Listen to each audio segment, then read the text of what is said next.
CNC expo 2025 రేపటి నుంచి 3 రోజుల పాటు హైటెక్స్ లో జరగనుంది.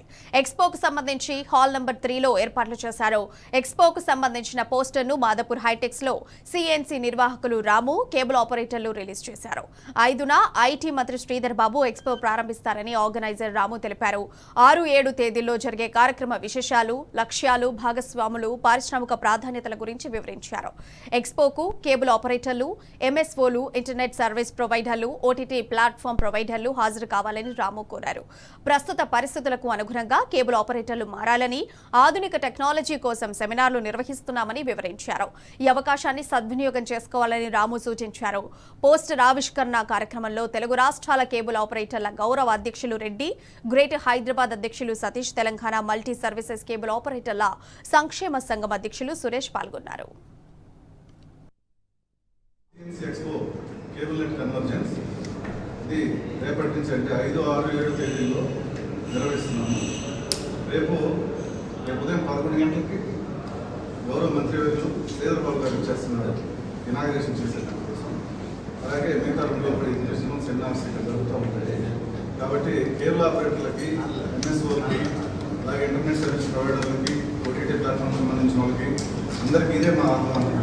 ఎందుకంటే ఇప్పుడు ఈ టెక్నాలజీ అనేది చాలా అడ్వాన్స్మెంట్గా జరుగుతూ ఉంది. రోజు టెక్నాలజీ మారిపోతూ ఉంది. కాబట్టి ఈ ఛానల్స్ విషయంలో కానీ, బ్రాడ్కాస్టింగ్లో కానీ దీనికి సంబంధించి అంతా అప్డేట్ జరుగుతూ ఉంది. కాబట్టి ఆ అప్డేట్కి సంబంధించి మేము ఇంటర్నేషనల్ లెవెల్లో కూడా వేరే దేశాలకు వెళ్ళి అక్కడి నుంచి ఎక్స్పర్ట్స్ కూడా తీసుకొచ్చి లేటెస్ట్ టెక్నాలజీ ఏదైతే ఉందో అది ఇక్కడ ప్రజెంట్ చేసే దానికోసంగా ఎగ్జిబిషన్ ఏర్పాటు చేస్తున్నాము. ఎప్పటిలాగే ఈ సంవత్సరం కూడా ఆల్మోస్ట్ 400 స్టాల్స్, 350 బ్రాండ్స్ వరకు అందరూ డిస్ప్లే చేస్తున్నారు. ఈ ఎగ్జిబిషన్ని ప్లాటినం స్పాన్సర్గా టీ ఫైబర్, అలాగే డైమండ్ స్పాన్సర్గా క్లారల్ ఫైబర్ ఆప్టిక్స్, అలాగే గోల్డ్ స్పాన్సర్స్గా Pioneer Digital TV, OTT Play, RR OTT Play, మరియు ఈ సిల్వర్ స్పాన్సర్స్గా Smart Play, GTPL, Syrotech, associate స్పాన్సర్స్గా రేడియస్ టెలికామ్స్ వీళ్ళు పార్టిసిపేట్ చేస్తున్నారు. నెట్వర్క్స్ వీటికి సంబంధించి అన్ని రకాల స్టాల్స్ ఏర్పాటు చేస్తున్నారు, సెమినార్లు జరుగుతున్నాయి. కాబట్టి అందరినీ విచ్చేసి ఇక్కడ జరిగే విధానాన్ని తెలుసుకోవాల్సింది కోరుతున్నాం. తెలుగు రాష్ట్రాల్లో ఉన్న ఎల్సీఓలందరూ కూడా మారుతున్న టెక్నాలజీలో మన నెట్వర్క్ కాపాడుకోవాలంటే వచ్చే టెక్నాలజీ మొత్తం కూడా అడాప్ట్ చేసుకోవాల్సిన అవసరం ఉంది. కొత్త టెక్నాలజీ కూడా అప్డేట్ అవుతా ఉన్న రంగంలో వాటన్నిటి గురించి తెలుసుకోవడానికి మంచి వేదిక.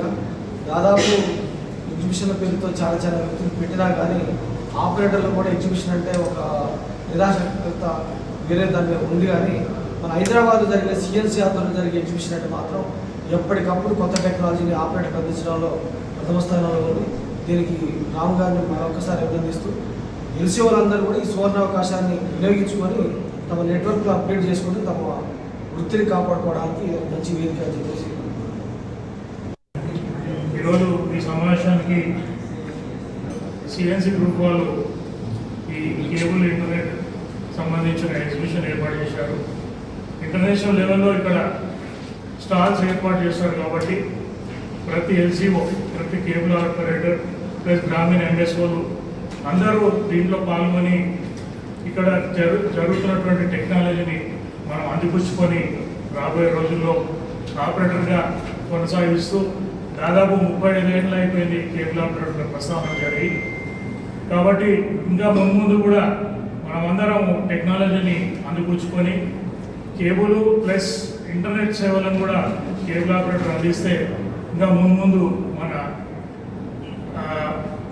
మన బిజినెస్ కంటిన్యూ అవుతుంది. కాబట్టి ఇవాళ ఎగ్జిబిషన్ అయిపోయిన నుంచి మళ్ళీ నెక్స్ట్ ఎగ్జిబిషన్ వరకు పట్టుదలతో, ఏకాగ్రతతో, ఒక విల్ పవర్తో కేబుల్ టీవీ రాలేదు. దీనికి టెక్నాలజీ ఎట్లా మారుతున్నది, ఎంత మారుతున్నది ప్రేక్షకులు కూడా గుర్తించేటటువంటి విధంగా తను ఈ కార్యక్రమాన్ని చేపట్టాడు. అందుకోసం మొట్టమొదటి చిన్న తమ్ముడు ప్రారంభించింది, ఈ ఎగ్జిబిషన్ స్టార్టింగ్ ప్రారంభించింది కూడా మేమే.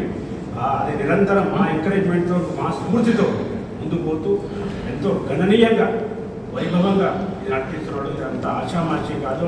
ఈ ఆర్గనైజేషన్ చేయాలంటే చాలా పట్టుదల ఉన్న స్టేట్సే కాకుండా వరల్డ్ వైడ్గా చేంజెస్ అవుతున్నటువంటి కంట్రీస్ కూడా పోయి అక్కడ యూఎస్లో ఏ టెక్నాలజీ ఉన్నది, సింగపూర్ లేదున్నది, ఆస్ట్రేలియా లేదున్నది, లండన్ లేదున్నది అనేటటువంటి ఫారిన్ కంట్రీస్లలో కూడా ఒక అబ్జర్వేషన్తో ఆ టెక్నాలజీని ఇక్కడ తీసుకొచ్చి అక్కడి నుంచి కూడా కొంతమందిని స్టాల్స్ ఉన్నది కూడా అక్కడి నుంచి కూడా మనం తీసుకొచ్చి ఇక్కడ ఆర్గనైజ్ చేస్తున్నాడు అనేటటువంటి చాలా అందరితో సాధ్యమయ్యే విషయం కాదు.